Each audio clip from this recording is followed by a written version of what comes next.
اس کے جہاز تیل لے کر جاتے تھے، پائپ لائن کی وجہ سے سعودی عرب نے تیل وہاں منتقل کرنا شروع کر دیا 70% سے زیادہ، اور اس پورٹ سے سعودی عرب کا تیل دنیا میں جا رہا تھا، اور یہ تیل کو، اس تیل کے بڑے حصے کو گزرنا پڑتا ہے باب المندب سے۔ تو سعودی عرب کے لیے یہ راستہ ایران نے چوک کر دیا، لیکن کیوں کیا؟ سوال تو یہ ہے کہ سعودی عرب تو تمام تر پرووکیشن کے باوجود، حملوں کے باوجود مسلسل یہ کوشش کرتا رہا ہے، اور پاکستان اس میں شامل ہوتا رہا ہے کہ وہ جنگ میں شریک نہ ہو، اور پاکستان نے بھی مسلسل اس کی بات کی کوشش کی، سعودی عرب کو انگیج رکھا، ایران کو بھی انگیج رکھا، ایران کو مسلسل بتایا کہ آپ سعودی عرب پر حملہ نہ کریں کیونکہ ہمارا دفاعی معاہدہ ہے، لیکن پھر بھی سعودی عرب کو ایران نے انوالو کر دیا ہے۔ اب ایک تو مقصد ایران کا یہ لگتا ہے کہ ایران ان ممالک کو جن کو وہ لپیٹ میں لا رہا ہے ان کے ذریعے سے امریکہ پر دباؤ ڈالنا چاہتا ہے۔ یہ سب امریکہ سے کہیں کہ وہ جنگ بندی کی طرف جائے، اگرچہ امریکہ پہلے چلا گیا تھا، لیکن مذاکرات میں ایران کو وہ دے جو ایران چاہتا ہے۔ اور دوسری بات، ایران یہ دکھانا چاہتا ہے کہ اس کے نیٹ ورک جو ہے، جو نیٹ ورک آف ریزسٹنس جس کو وہ کہتا ہے، وہ ابھی تک محفوظ ہے۔ اب آپ دیکھ رہے ہیں کہ اس کا فوری نتیجہ یہ نکلا ہے کہ دنیا بھر میں تیل کی قیمت بڑھنے لگی ہے، بالکل، کیونکہ جو تیل وہاں سے نکلے گا اس کو اب 4 ہفتے زیادہ سفر کرنا پڑے گا ایشیا تک پہنچنے کے لیے، اور حوثیوں نے کوئی بڑے بڑے مزید حملے نہیں کرنے، اس کی ضرورت نہیں ہے۔ چند جہازوں پر حملے کرنے سے ہی جو پوری دنیا کی شپنگ لائنز ہیں متاثر ہو جاتی ہیں، جہاز انکار کر دیتے ہیں، جہازوں کی جو انشورنس ہوتی ہے وہ بہت زیادہ بڑھ جاتی ہے، تو عملی طور پر وہ راستہ بند ہو کر رہ جاتا ہے۔ لیکن آپ دیکھیں ایران یہ نہیں دیکھ رہا کہ اس کی قیمت کیا ہے۔ جو ملک سب سے زیادہ متاثر ہو رہے ہیں، شاید سب سے زیادہ متاثر جو ملک ہوگا وہ چین ہوگا، جس پر خود ایران کا اتنا انحصار ہے، جو ایران کی سب سے زیادہ تیل ایران کا وہ خریدتا ہے، جس کے ساتھ ایران کا اسٹریٹجک معاہدہ ہے۔ پھر اس کا دوسرا خریدار بھارت وہ سب سے زیادہ متاثر ہوگا، جاپان اور جنوبی کوریا ہوگا، پاکستان جو اتنی اس کی مدد کر رہا تھا اس جنگ سے نکلنے میں، اس کے لیے ایک اچھی ڈیل کو تلاش کرنے میں، پاکستان کو تو اس نے وہاں لا کر کھڑا کیا ہے کہ اب پاکستان کے لیے اس جھگڑے سے باہر رہنا مشکل ہوتا چلا جا رہا ہے۔ بالکل زیگم صاحب، اور ہمیں تو یاد ہے کہ وہاں امریکہ اور کے اسرائیل جی پلیز اپنی بات مکمل کیجیے گا۔ دیکھیں آخری بات میں عرض کرنا چاہتا ہوں کہ ایران نے امریکہ اور اسرائیل کو ایک بہانہ فراہم کر دیا ہے کہ وہ ایسکیلیشن کو وہ بھی آگے بڑھائیں۔ اب 2 راستے ہیں، یا تو مذاکرات کی طرف راستہ چلا جائے جیسے ایران چاہتا ہے کہ اس کو فیوریبل اگریمنٹ ملے، لیکن جو دوسرا خطرہ ہے وہ کہیں زیادہ ہے کہ اب امریکہ مزید دباؤ بڑھائے گا۔ یعنی ایک طرف ایران دباؤ بڑھانے کی کوشش کر رہا ہے تو دوسرا امریکہ اپنے طریقے سے ایران پر دباؤ بڑھانے کی کوشش کرے گا، اور دیکھنا یہ کہ کیا امریکہ اس پریشر میں آتا بھی ہے یا پھر کوئی اور وے آؤٹ نکالتا ہے۔ شہزاد صاحب، پاکستان کی حوثیوں کو 2 ٹوک وارننگ، غیر معمولی سفارتی پیغام، سب سے بڑے ثالث کی طرف سے ایسے پیغام کے کیا اثرات سامنے آ سکتے ہیں؟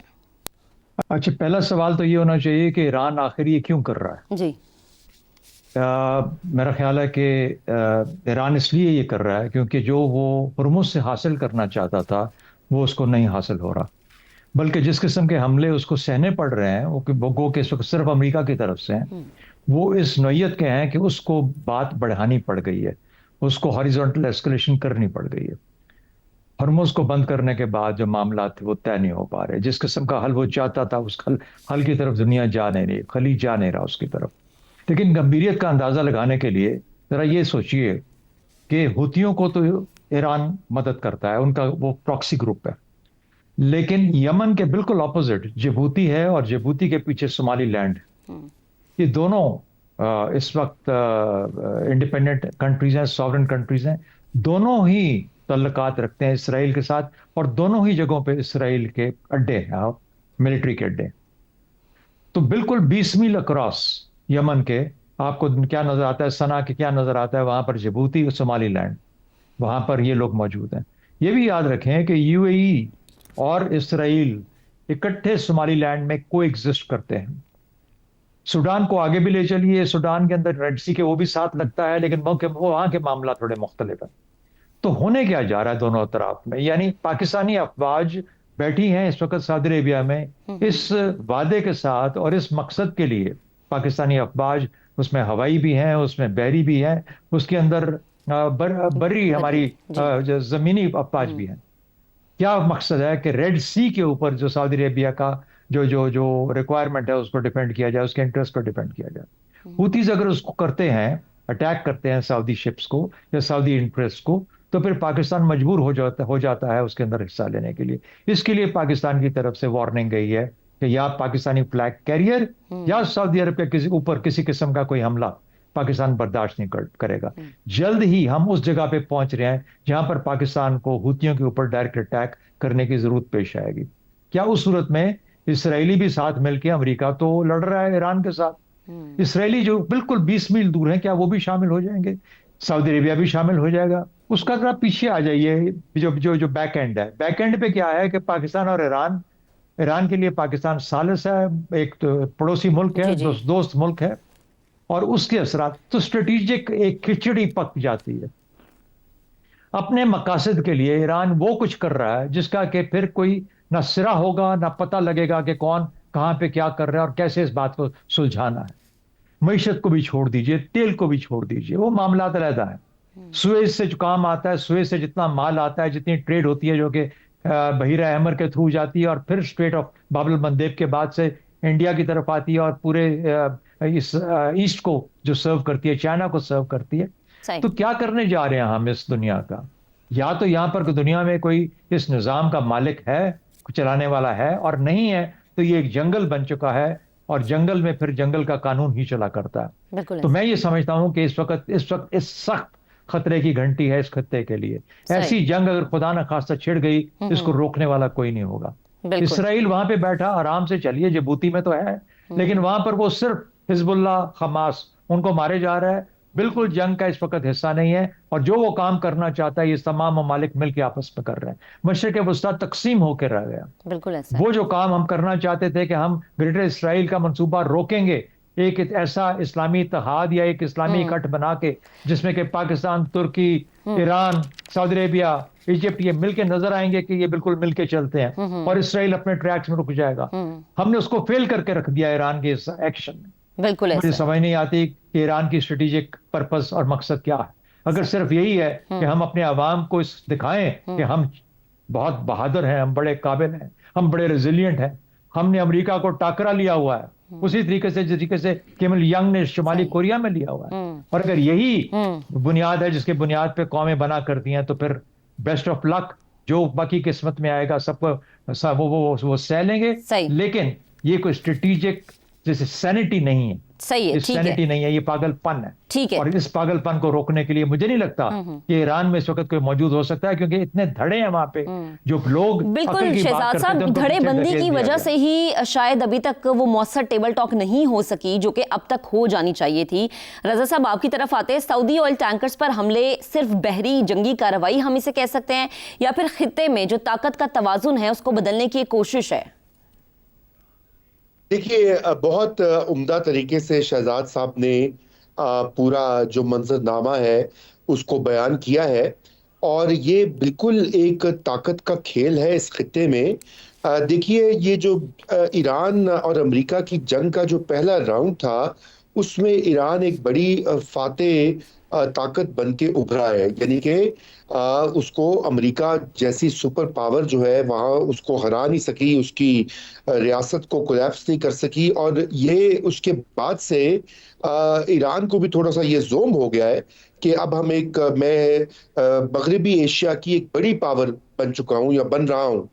تو اب یقیناً اس کے جو پوری کارروائی ہے اور اس کی جو پوری پالیسی ہے اب اس ریجن میں وہ یہ ہے کہ آبنہ ہرمز کے اوپر بھی اس کا کنٹرول ہو, اور دیگر جو معاملات ہیں وہ بھی اس کی مرضی سے چلیں. اور اسی لیے اس وقت وہ کشمکش جو ہے وہ جو جنگ میں سٹارٹ ہوئی تھی وہ جاری ہے, اور یہ ایم او یو بھی ہو گیا, اور اس ایم او یو کے اوپر بھی مکمل طور پہ کاربند نہیں کیا گیا. دوسری طرف امریکہ میں جو صدر ڈونلڈ ٹرمپ ہے ان کی اپنی مجبوریاں ہیں.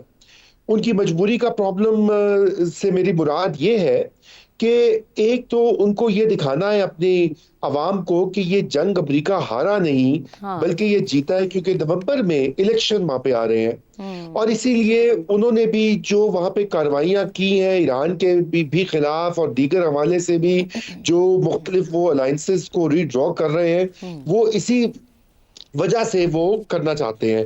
تو اب دیکھیے یہ ایک مسئلہ ہے کہ ایران میں بھی یہی دھڑے بندیاں ہیں، امریکہ کے اندر بھی ایک مجبوری، اس میں پرابلم یہ ہو گیا ہے کہ یہ دوبارہ سے ہمیں لگ رہا ہے کہ یہ کانفلکٹ جو ہے یہ پھیل رہا ہے، اور پاکستان کی پوزیشن اس میں بہت مشکل والی پوزیشن بن گئی ہے۔ اس کی وجہ یہ ہے کہ اگر سعودی عربیہ پہ مزید حملے ہوتے ہیں یا وہاں تک جنگ پھیلتی ہے تو پھر پاکستان تو پابند ہے کہ سعودی ڈیفنس کو وہ آئے گا سامنے، اس کا پھر یہ مطلب ہے کہ ایران کے ساتھ بھی وہ مسئلہ بن سکتا ہے۔ تو خدا نہ کرے کہ ایسا ہو، اسی لیے الٹیمیٹلی ڈپلومسی جو ہے، اور جو پہلے بیک چینل ڈپلومسی ثالثی جو چل رہی تھی، اسی کو آگے بڑھاوا دینا پڑے گا، وہی سب سے بہتر راستہ ہے۔ جی بالکل رضا صاحب، آپ درست کہہ رہے ہیں، کیونکہ بڑی بڑی جنگوں کا جو حل ہے وہ ٹیبل ٹاک کے ذریعے نکلتے ہوئے ہم نے دیکھا ہے۔ عامر صاحب آپ کی طرف آتے ہیں، اگر باب المندب بند ہو گئی تو کیا عالمی تجارت، تیل کی ترسیل اور معیشت شدید بحران کا شکار ہوتے ہوئے ہمیں نظر آئے گی؟ میں کہ یہ باتیں تو 3-4 مہینے سے ہم کر بھی رہے ہیں اور سن بھی رہے ہیں کہ دنیا جو ہے وہ ایک شدید بحران کے یہاں تو دانے پہ کھڑی ہے، یہاں کھڑی ہے، یہاں اس کے اندر گھر چکی ہوئی ہے اس بحران سے۔ لیکن دنیا میں ریزیلینٹ چیز ہے نا، ایک اس نے بھی ابھی تک تو کچھ نہ کچھ طریقے نکال دیے ہیں۔ یہاں کی صورتحال کو میں سمجھتا ہوں تھوڑا سا اگر اس کا ہم جائزہ لینا چاہتے ہیں تو ایبسلیوٹلی ہم نے ایران کے کانٹیکس میں تو بات کی ہے، امریکہ کے کانٹیکس میں ہم نے بات کی ہے، سعودی کانٹیکس میں بات کی ہے۔ میرا خیال ہے تھوڑا سا فوکس ہمارا یہ حوثی ریبلز کے اوپر بھی ہونا چاہیے، ان کی مقامی سیاست کے اوپر بھی ہونا چاہیے۔ دیکھیے یہ ویسٹرن اور مڈل ایسٹرن اینالسٹ کے لیے یہ کہنا بڑا آسان ہے، حوثی ریبلز کی واحد ڈسکرپشن جو ہمیں میڈیا میں نظر آتی ہے کہ ایرانین پراکسی کی، لیکن وہ میں یہ سمجھتا ہوں کہ انہوں نے اپنی سہولت کے لیے، اس صورتحال کی پیچیدگی سے بچنے کے لیے، یہ ایک اختراع ہے ان کی جس کو وہ غیر ضروری طور پر بھی استعمال کرتے ہیں۔ اس کا مطلب ہرگز یہ نہیں ہے کہ ایران کی اس طرح کی پراکسی ہیں جو کہ سوئچ آن اور سوئچ آف کرنے کے اوپر چلتی ہے، کہ جو ایران نے کہہ دیا بس وہ آنکھیں بند کر کے اس پر عمل کریں گے۔ ابھی تک ہم نے جو ان کا اس جنگ کے اندر بھی جو بیہیویئر دیکھا ہے اس میں ہمیں کافی انڈیپینڈنس نظر آئی ہے، جو کہ ان کی اپنی مقامی سیاست سے جڑی ہوئی ہے۔ حوثیوں کی سعودی عرب سے جو لڑائی ہے وہ اس جنگ سے پہلے کی لڑائی ہے، اور ان کے زیر انتظام علاقوں کے اندر سعودی عربیہ نے ہوائی جہازوں اور بندرگاہوں کو پر بلاکیٹ کیا ہوا ہے، جس کا وہ ریموول کر رہے ہیں۔ تو ہمیں میرا خیال ہے اس کے اوپر بھی تھوڑا سا فوکس کرنے کی ضرورت ہے کہ ان کے اہداف کیا ہیں، حوثی ریبلز کے کام کرنے میں اہداف کیا ہیں۔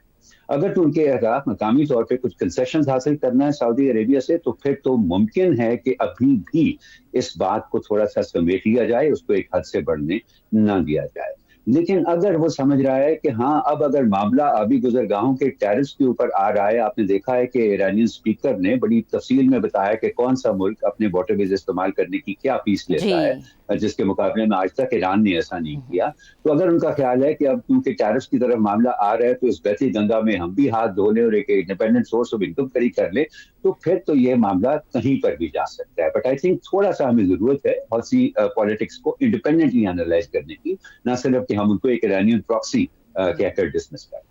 صحیح، ٹھیک۔ تو عامر صاحب آپ پھر یہ سمجھتے ہیں کہ اگر تو ہر طرح کی تنقید کا رخ اب ایران کی طرف ہے، بیک گراؤنڈ بھی وجہ ہو سکتی ہے سعودی عرب کے بحری جہازوں کو نشانہ بنانے کی؟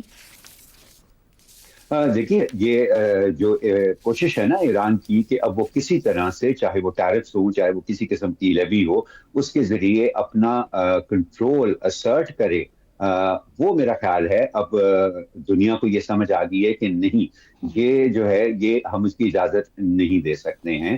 اور اب اگر ہم نے کوئی ایفرٹ دیکھا ریڈ سی کے اندر بھی اور اسٹیٹ آف ہرمز کے اندر بھی، تو میرا خیال ہے ساری دنیا کی کوشش یہی ہوگی کہ یہ جو ایک امکان کھڑا ہوا ہے کہ ان اہم آبی گزرگاہوں پہ جو کہ تقریباً 30% تجارت دنیا کی ہینڈل کرتی ہیں، ٹیرفز لگانے کا مسئلہ ہمیشہ کے لیے دفن کیا جائے۔ اور اگر یہ دنیا کی سوچ رہی تو میں یہ بات بہت آگے بڑھ سکتی. ٹھیک ہے عامر صاحب، آپ کا جواب آ گیا. اب بریک لیتے ہیں. بریک کے بعد پنجاب میں مانسون کا دوسرا اسپیل جاری ہے، اس پر بات کریں گے. بریک کے بعد اسٹے ود اس.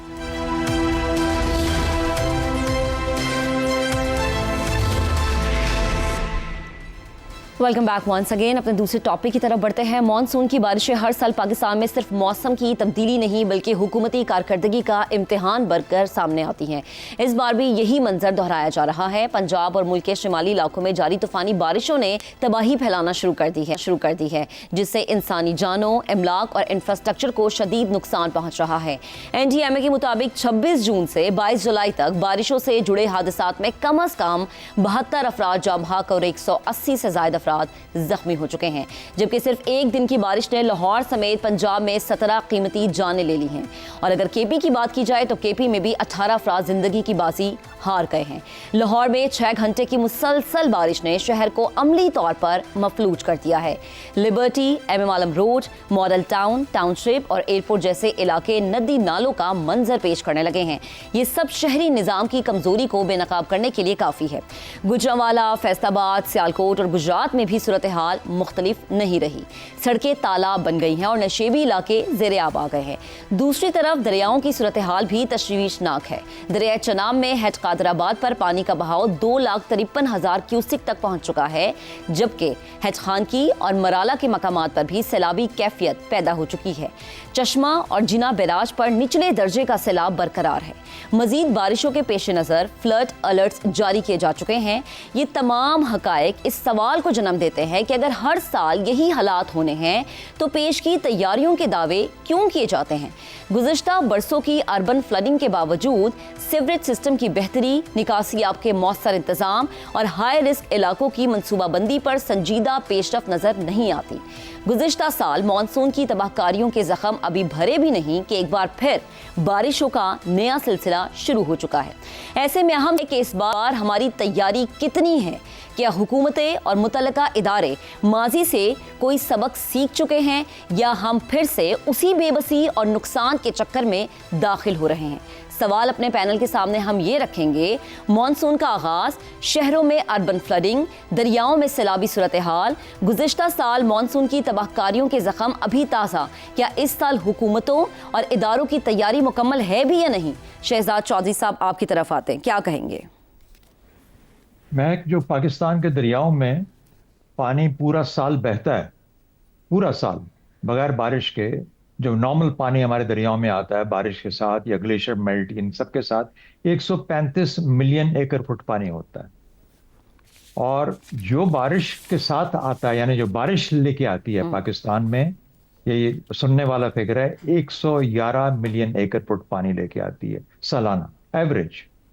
اس میں سے 83 ملین ایکڑ فٹ پانی صرف مانسونز میں آتا ہے. اس میں سے 70% پانی ضائع ہو جاتا ہے. ایک ایسا ملک جو کہ واٹر ڈیفیشنٹ ہو چکا ہے، وہ اپنے آپ کو ایک کیٹیگری اوپر لے جا سکتا ہے واٹر سٹریس کے اندر. ہمارا آج پیکس پانی 900 کیوبک میٹر سے بھی کم ہو چکا ہے، رفلی 900 cubic metre.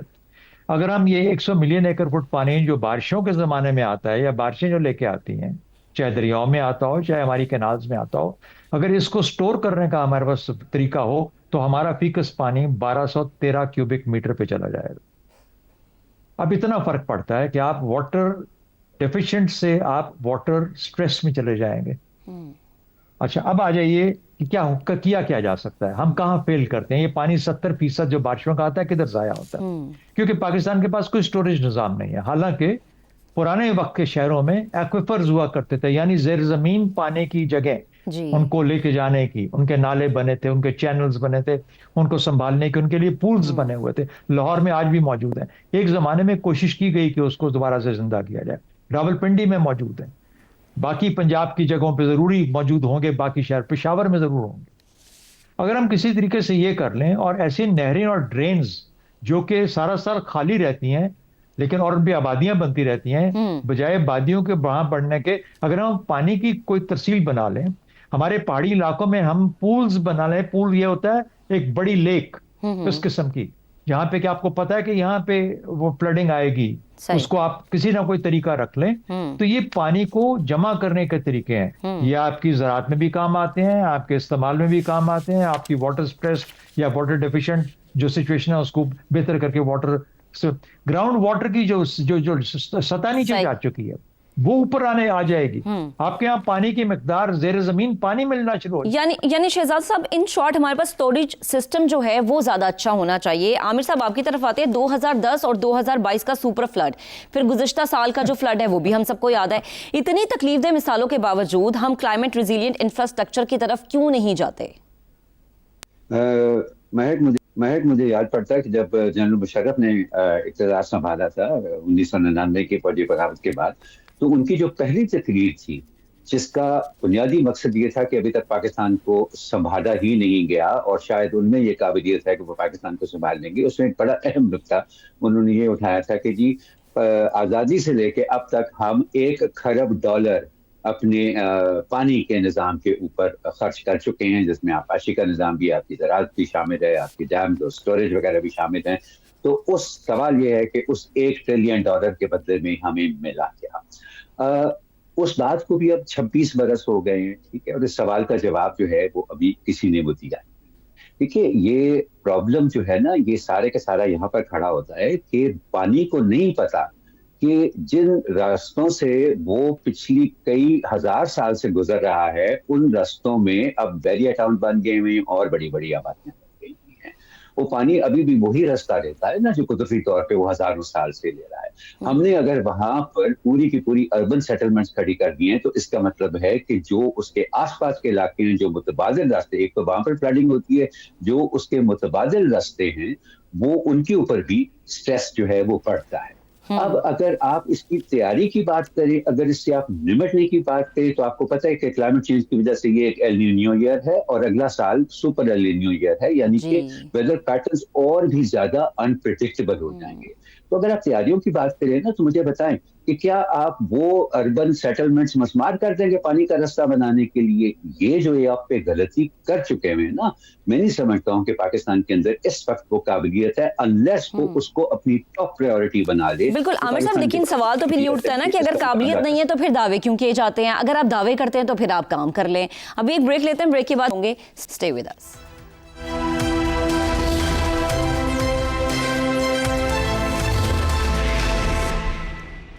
Welcome back once again. Monsoon کا دوسرا سپیل ہے اور پنجاب میں تباہ کاریاں جاری ہیں. زیغم صاحب آپ کی طرف آتی ہوں. پنجاب گورنمنٹ نے پیش کی تیاریوں کی بات کی، لیکن پہلی ہی بارش میں یہ دعوے اس پانی میں بہہ گئے جو کہ بارش کا پانی تھا. تو آپ کو کیا لگتا ہے کہ یہ جو پیش کی تیاریاں تھیں یہ زمینی حقائق سے مطابقت نہیں رکھتی تھیں یا صرف یہ دعوے تھے؟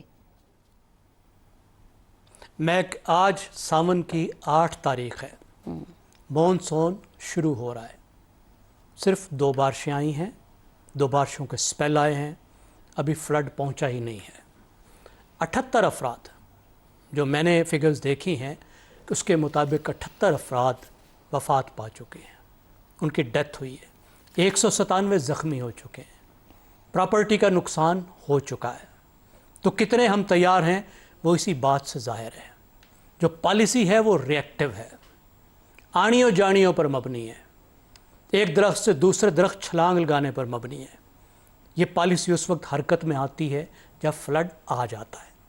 تو اب آپ خوب آنیاں جانیاں ان کی دیکھیں گے، دوڑیں بھاگے دیکھیں گے.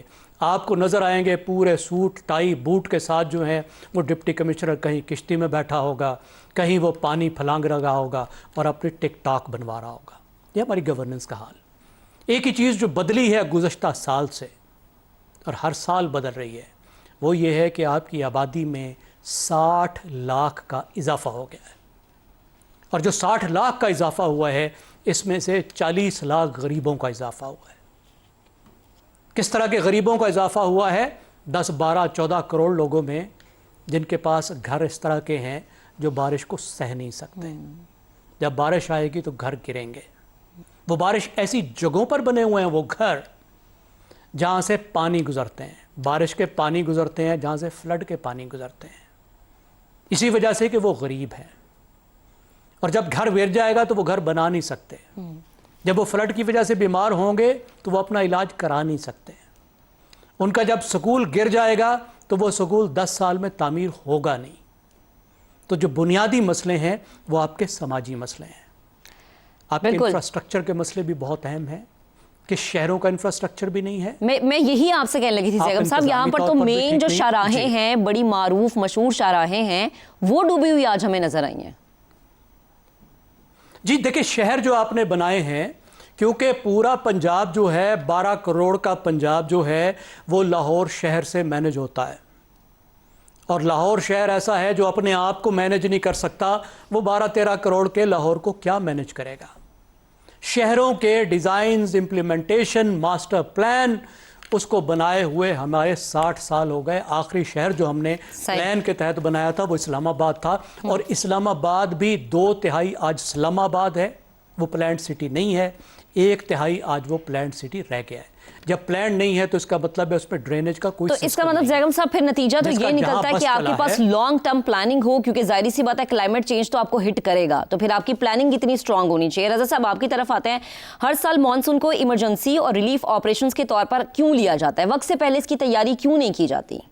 دیکھیے, ہر سال یہی ہوتا ہے کہ اسی طرح بارشیں آتی ہیں, انسانی قیمتی جانیں ضائع جاتی ہیں, انفراسٹرکچر تباہ ہوتا ہے, اور ہم وہی گھسی پیٹی باتیں کرتے ہیں کہ تیاری کیوں نہیں ہوتی, اور این ڈی ایم اے اور پی ڈی ایم اے اور ڈسٹرکٹ لیول پر کیا جو مختلف اتھارٹیز ہیں ان کا کیا رول ہوتا ہے, اور مقامی حکومتیں نہ ہونے کا جو ہے رونا پٹنا کرتے ہیں ہم. انفارچونیٹلی کوئی فرق نہیں پڑتا حکمران طبقے کو. ابھی مختلف, اگر آپ کی ساری گفتگو پہلے کی میں اس کو سمیٹوں ایک ہی جملے میں, وہ یہ کہ یہ ترجیحات میں شامل ہی نہیں ہے کہ کسی قسم کی ایک لانگ ٹرم پلاننگ کی جائے جس کے تحت پاکستان, جو کہ کلائمیٹ چینج سے متاثرہ ایک ملک ہے, دنیا کے ٹاپ 10 ممالک میں شمار ہوتا ہے, اور اس کا ہم کوئی بندوبست کریں. انفارچونیٹلی وہ ہوتا نہیں ہے.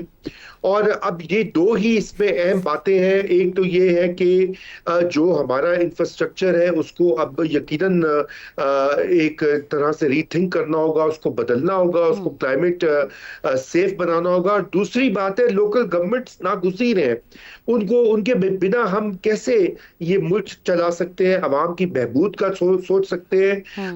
یہ بارہا کہنا ضروری ہے, اگرچہ کہ کسی پیٹی بات ہے, مگر یہ جو سارے کام کشتیوں میں ابھی جو افسران جاتے ہیں یا پولیٹیشین بھی جاتے ہیں, یہ کام تو لوکل گورنمنٹس کا ہے. اور ان کے بغیر یہ ملک کیسے آگے بڑھے گا, مجھے تو سمجھ نہیں آتی. اور آج کی یہ اس کے اوپر بھی یہی ذکر ہے. اور پھر یہ جو ڈیزاسٹر مینجمنٹ اتھارٹیز ہیں, میرے خیال سے ان کا بھی کوئی افادیت مجھے تو نہیں دکھائی دیتی انفارچونیٹلی. یعنی اس پیٹرن کو بھی آپ ہی کہتے ہیں کہ چینج ہونا چاہیے. اور رضا صاحب, جو آپ نے کہا نا کہ کشتیوں میں جانا ان کا کام نہیں, لیکن اگر یہ نہیں جائیں گے تو تصویریں کیسے اتروائیں گے, مشہور کیسے ہوں گے. پروگرام سے اجازت لیں گے, اپنے پینل کا میں شکریہ ادا کروں گی. اپنا بہت سا خیال رکھیے گا. اللہ حافظ.